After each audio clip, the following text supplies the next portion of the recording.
This is what it was said of David.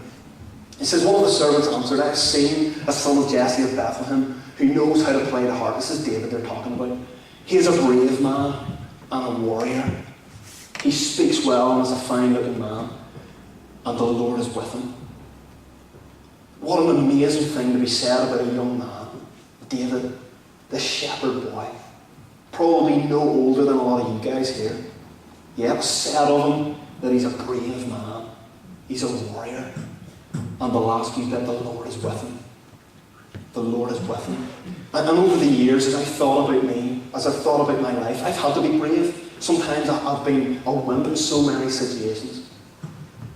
Whenever people ask me about my faith, I've shied away from it. You know what it's like. Some of you know what it's like. But I want to be brave. I want to be a warrior. I want to be a warrior for Christ. What is it on the front line fight?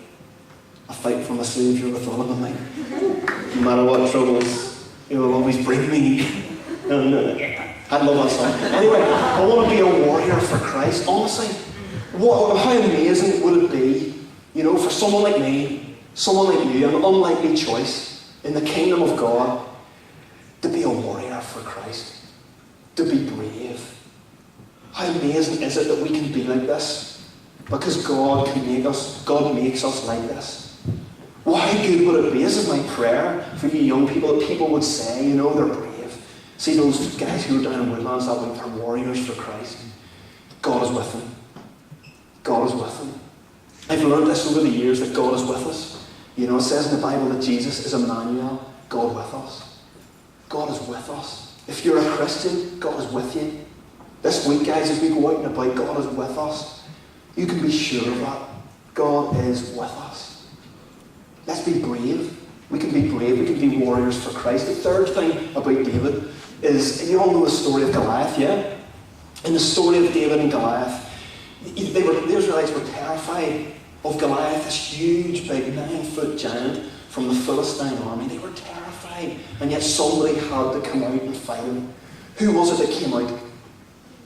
David. Thank you, Corey. David came out. Why? Because he was what? He was brave, and he was a warrior. David came out, even though he was tiny compared to this giant. Maybe this, probably not your size, Corey. He's probably a bit bigger, because you're small.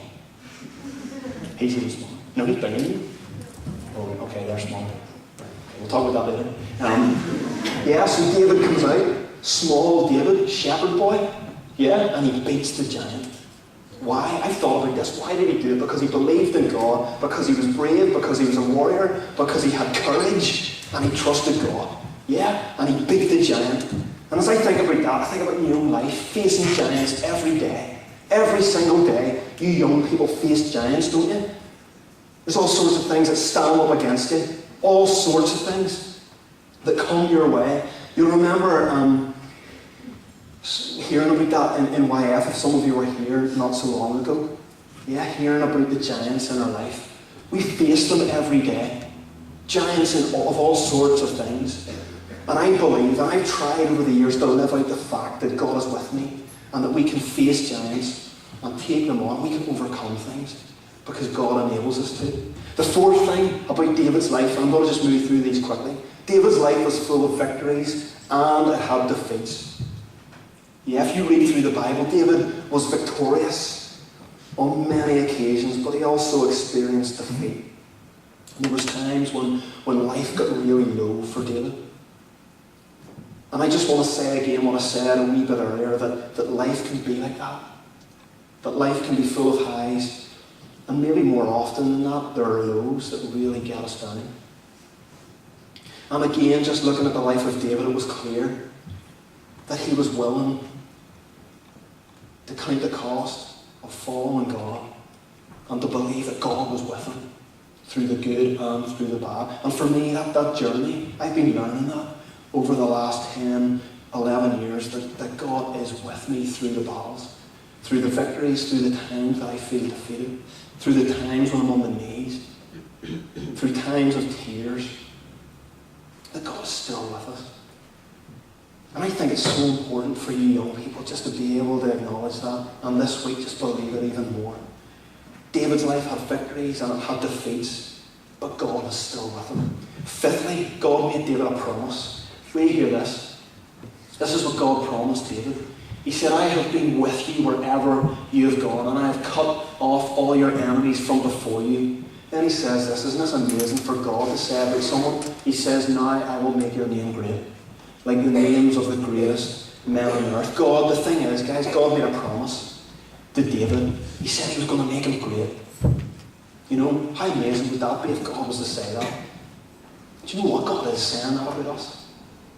He's saying, through Jesus, you're great. Through Jesus, you have everything. We can be great in God's eyes through what Jesus has done for us. David's kingdom was one that would last forever. The Bible tells us that from the line of David would come Jesus. From the descendants of King David that we're thinking about would come Jesus. His kingdom would last forever. You know, how amazing is that? That from this man's life would come Jesus. And you know, David's life was one of great devotion to God. You know, and I believe too that true greatness is found when we devote ourselves to God, like David would have done. Guys, sixthly, and this is something for me that I've learned really the hard way over the years, David sinned. David messed up big time, and you know the story. David and Bathsheba. If you don't know it, King David, God's man, was on the roof of his palace, and he saw Bathsheba, who was a beautiful woman, on the roof next to him, and he saw her bathing, having a bath.